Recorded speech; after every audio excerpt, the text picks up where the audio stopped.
Co-powered by Techno। एक बड़ी खबर आ रही है, जल्दी से बता दें, उसके बाद चर्चा को आगे बढ़ाते हैं। पेजर बनाने वाली कंपनी की सीईओ क्रिस्टियाना बारसोनी का बयान सामने आया है। पेजर पर सवाल उठने के बाद क्रिस्टियाना बारसोनी ने सफाई दी है। क्रिस्टियाना बारसोनी ने पेजर बनाने से ही इनकार किया है। क्रिस्टियाना ने कहा है कि सिर्फ पेजर सप्लाई चेन से जुड़ी थी बीएसई कंसल्टेंसी। बीएसई कंसल्टेंसी की सीईओ हैं क्रिस्टियाना बारसोनी और अब तक बीएसई कंसल्टेंसी पर धमाके वाले पेजर बनाने का आरोप है।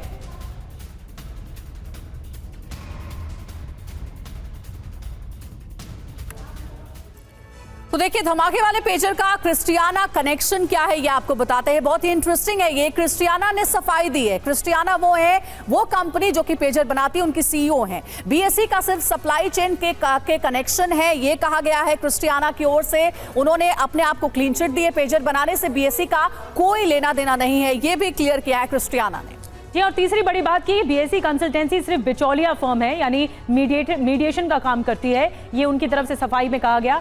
आरोप क्या है अब आप ये भी देखिए। BSE consultancy company pager supply chain से जुड़ी हुई है और इसी पर आरोप है कि इसी में ही बॉम्ब प्लांट किया गया। ब्रांड लाइसेंसिंग के तहत सप्लाई की जिम्मेदारी इस कंपनी पर थी। सप्लाई चेन में ही पेजर में विस्फोटक रखे गए थे, यह भी जानकारी है। 3 ग्राम विस्फोटक AR-924 पेजर में रखे गए, जिसमें यह ब्लास्ट हुआ था। बुडापेस्ट स्थित यह फर्म है बीएसई कंसल्टेंसी, जिसकी सीईओ है क्रिस्टियाना। उन्होंने क्लैरिटी दी है कि इस हमले से हमारा कोई लेना देना नहीं है। लेकिन संजय सोई सर, क्या ये इतना क्लियर है? क्या बीएसई कंपनी को क्लीन चिट दिया जा सकता है? इसके बारे में आपसे हम जरूर बात करेंगे, लेकिन उससे पहले जो जानकारी मिल रही है क्रिस्टियाना को लेकर, ये बताना बहुत जरूरी है। देखिए, क्रिस्टियाना कौन है ये जानिए। यूनिवर्सिटी कॉलेज लंदन से ग्रेजुएशन इन्होंने की है।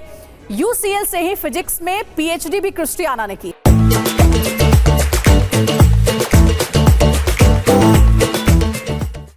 कई साल इन्होंने यूनेस्को से वो जुड़ी रही क्रिस्टियाना, और अब बीएसई कंसल्टेंसी में सीईओ का काम कर रही हैं। बड़ी बात यह है कि यूरोप समेत इंटरनेशनल एजेंसी से इनका कनेक्शन रहा है। तो देखिए, बीएसई के सीईओ के बारे में डिटेल हमने दिया। संजय सर, जो सवाल मैं पूछ रही थी वो ये कि क्या बीएसई कंपनी जो कि पेजर बनाती है और वही पेजर हिजबुल्लाह के पास पहुंचे, उसे क्लीन चिट दिया जा सकता है? क्रिस्टियाना ने सीधे सीधे किनारा कर लिया है इस पूरे हमले से। नहीं, बिल्कुल अंजलि जी, ऐसा है कि ये तो मुझे कई बार जासूसी कोई किताब का बहुत तगड़ा मसाला बन गया ये यहाँ पर, कि किस प्रकार से देखिए, ये पहले हिजबुल्लाह की कहाँ गलती देख रहा हूँ मैं, कि उन्होंने ताइवान बेस्ड कंपनी को ऑर्डर दिया, जो कि अमेरिका की सपोर्टेड कंपनी, और अमेरिका हिजबुल्लाह के अगेंस्ट है, इजराइल का सपोर्टर है। ताइवान ने आगे बुडापेस्ट में दे दिया ऑर्डर, और क्रिस्टियाना जो है वो उसका वेस्ट से लिंक है कि वो हंगरी बेस्ड है, लेकिन उनका लंदन में पढ़ाई और बाकी जगह पढ़ाई है। तो कौन अभी यही एक रहस्य नहीं खुल पा रहा है कि बनाया किसने। सब ने अपने हाथ झाड़ लिए कि हमने नहीं बनाया। हालांकि अगर कोई कह भी देता हमने बनाया तो कोई क्या कर लेगा उनका। बनाया तो बनाया, ये हथियार के तौर पे इस्तेमाल किया गया, और ये अभी तक कोलेटरल डैमेज कम हुआ है, ज़्यादातर हिजबुल्लाह के लड़ाके मारे गए। तो ये बात देखा जाए तो इस चीज़ को देखा जाएगा तो ये जो अटैक हुआ है ये इनका कोई कुछ नहीं कर सकता। दूसरी बात, जो साइबर फिजिकल अटैक हुआ है, ये जैसे हम आर्मी में कहते हैं आईडी, इम्प्रोवाइज एक्सप्लोसिव डिवाइस, उसका इस्तेमाल उस थीम के ऊपर काम किया गया है कि किस प्रकार से एक मोबाइल्स के अंदर, वॉकी टॉकी के अंदर या किसी भी इलेक्ट्रॉनिक डिवाइसेस के अंदर छोटा सा एक्सप्लोसिव डाल के उसके अंदर साइमल्टेनियस ब्लास्ट कर दिया, और इतना खौफ का माहौल बन गया है। जैसे मनीष जी बता रहे थे कि वो समझ नहीं आया कि कब कहाँ ब्लास्ट हो जाए, वो कभी भी हो सकता है, और वो हर चीज़ का इस्तेमाल करने में अभी डर रहे हैं। तो एक बहुत बड़ा सेटबैक यहाँ हिजबुल्लाह को मिलेगा अपनी डिफेंस प्रिपेयर्डनेस के लिए। आज वो अगर हमले की बात करते हो, कोऑर्डिनेट कैसे करेंगे? हमले ऐसे थोड़ी होता है कि खाली इन्फेंट्री चलो, राइफल लेके चलो और हमला कर दो। वहां पे आर्टिलरी चाहिए, एयर डिफेंस चाहिए आपको।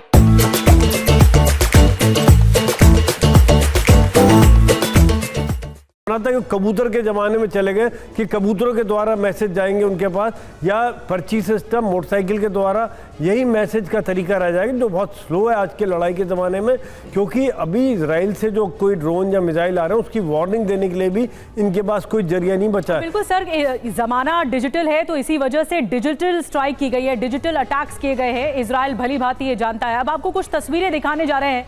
लेबनान में 17 सितंबर को हुए धमाके की तस्वीर दिखाते हैं। सबसे पहला जो पेजर अटैक हुआ था वो 17 सितंबर को हुआ था। ये देखिए एक सुपरमार्केट का इलाका है और अचानक से जो इस लड़के के पास पेजर था और उसमें अटैक हो जाता है और फिर यहाँ पर ये घायल हो जाता है। ये तस्वीर आप देख रहे हैं और अफरा तफरी का आलम हो जाता है। कई लोग यहाँ पर खड़े थे।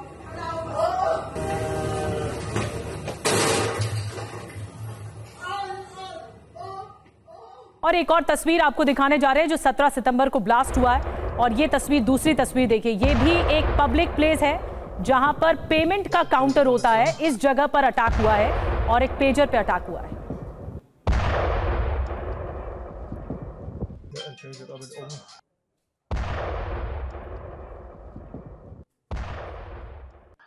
और देखिए इजराइल में हमले को रोकने की तैयारी भी हो रही है, लेकिन इस बीच ये तस्वीरें जो आपको हम दिखा रहे हैं कैसे सीरियल ब्लास्ट हुआ और उसके बाद चारों तरफ अफरा तफरी। ये देखिए अस्पताल के अंदर की तस्वीर आपको दिखा रहे हैं। हालात इतने खराब हो गए, सैकड़ों की संख्या में घायल पहुंच गए अस्पताल में। बेड नहीं मिल पा रहा था, ट्रीटमेंट नहीं हो पा रहा था इन लोगों का, क्योंकि किसी ने सोचा नहीं था कि सीरियल ब्लास्ट से इतने सारे लोग एक साथ घायल हो जाएंगे।